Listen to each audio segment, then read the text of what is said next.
Hi guys, as it's still October, I wanted to get a couple more Orc kit bashes in, and yeah, I fancied down to go old Thanos, as this was one of the ones that you guys suggested.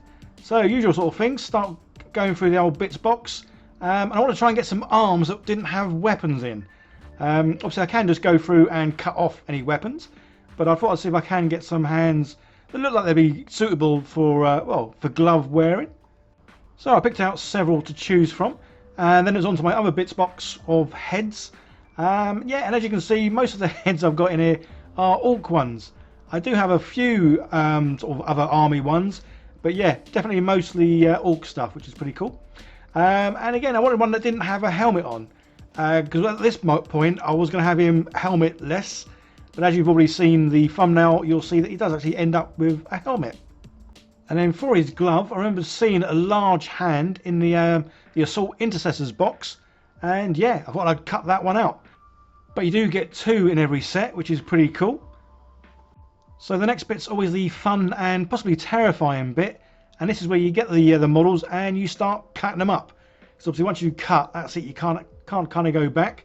But obviously it's just a glove I wanted and not the rest of the arm.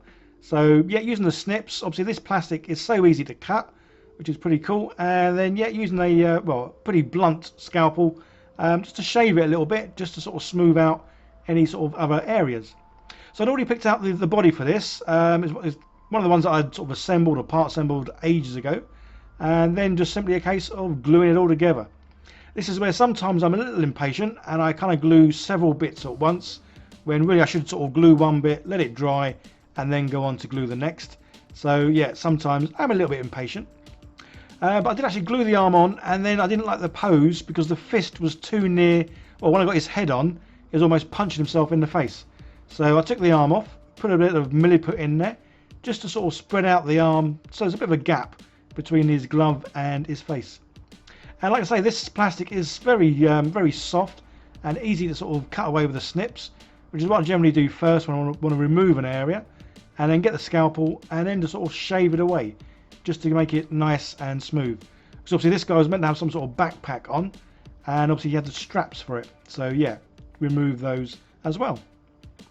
So this bit I'm doing here, I probably didn't really need to do this, but at the time I was going to put on these little ball bearings I've got, which is why obviously I was snipping away these bits here, even though these would have made perfect sort of gems in it, and I would have only had to include one more on the thumb. But say at the time I was going to put these ball bearings on, and yeah, they turned out to be too big, so I kind of ditched that idea.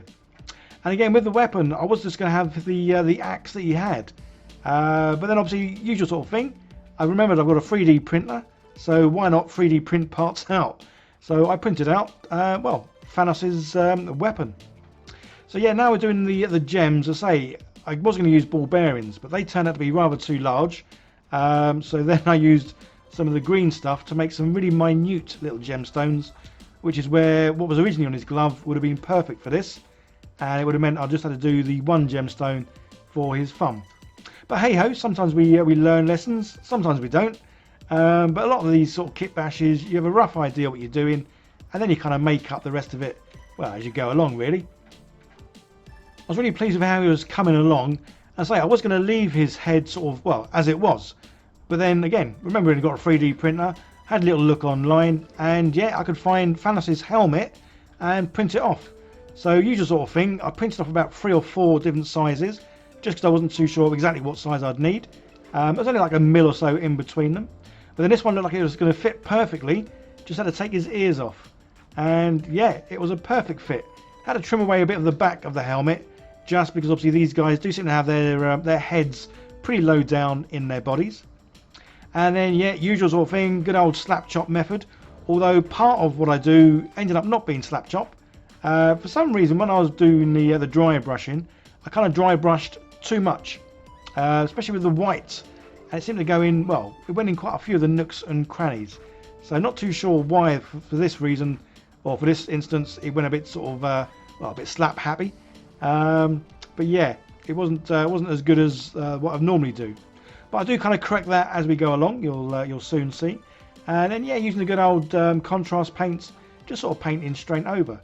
So the blue went over really nice. Very pleased with how this looked. And then the purple, again on the box, it didn't look too dark, but actually on the figure, yeah, crazy dark. I do need to do some tester sheets, well, not tester sheets, but like print out the same sort of little model and then paint it with all the contrast paints, speed paints and different inks I've got, just so I know exactly how they're going to turn out. Because I say some of these paints do seem to vary in their look. Again, this might be partly down to me not mixing it thoroughly. Not too sure, but then again, I haven't got one of these paint sort of shakers, so I can't really do much about that. This is a case of me, well, shaking it to when I think it's sort of done, or when my arm gives up, one of the two. So it's quite a simple sort of painting in this dude, because he's only got a few colours on him. Pretty much sort of the blue, the purple, gold. There's a few little areas I do in silver, and then obviously all the different colours for the gems. But yeah, the main colours, or the bulk colours, pretty simple. So obviously the gold is going on here, and that will get a wash later. But as you'll see later, I don't actually use my usual wash, which is the sort of the light brown. I went for something different in the end. So yeah, you can see clearer here now that the old purple, it has dried a little bit lighter than when it first went on, but it is still incredibly dark, and you can't really see, well, much difference between that and the darker areas in the recesses. So yeah, trying out something that I don't really do a lot of, and that's the old dry brushing but with colours. And yeah, went over it with a lighter purple, and very pleased with how it came out. So much so that I actually went over it again with an even lighter purple, just to sort of really highlight sort of areas. And I think I'm going to have a go at painting a model. Not too sure which one, but I'm going to go at painting a model purely by dry brushing, just to see what sort of effects I can get. Obviously loving the slap chop, but obviously sometimes with the contrast paints that I've got, I don't quite get the look that I'm after. And yeah, the dry brushing really does seem to work rather well afterwards. So pretty much, say, pretty simple little figure to paint this dude. And then yeah, on to painting the gemstones.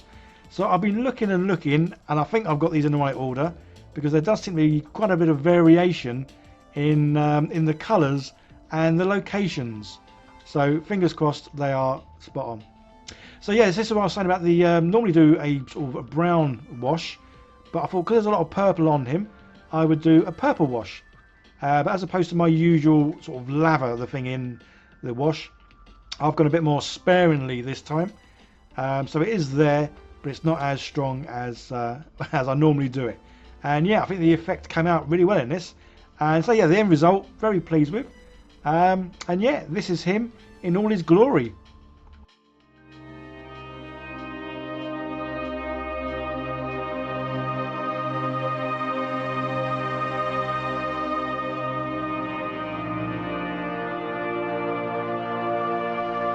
I hope you enjoyed the video, guys. Don't forget to leave comments down below. Let me know who you'd like to see kit bashed next. And if you're new here, hit that subscribe button, as I do produce videos, well, a few times a week. And a big thank you to all my patrons here for helping support the channel, as well as my sponsors, Easy Roll of Dice and Any Cubic. And if you want to see behind the scenes, well, pictures and stuff, or what I'm currently working on before it comes onto YouTube, then yeah, consider becoming a patron. Okay guys, that's it. Many thanks. Bye for now.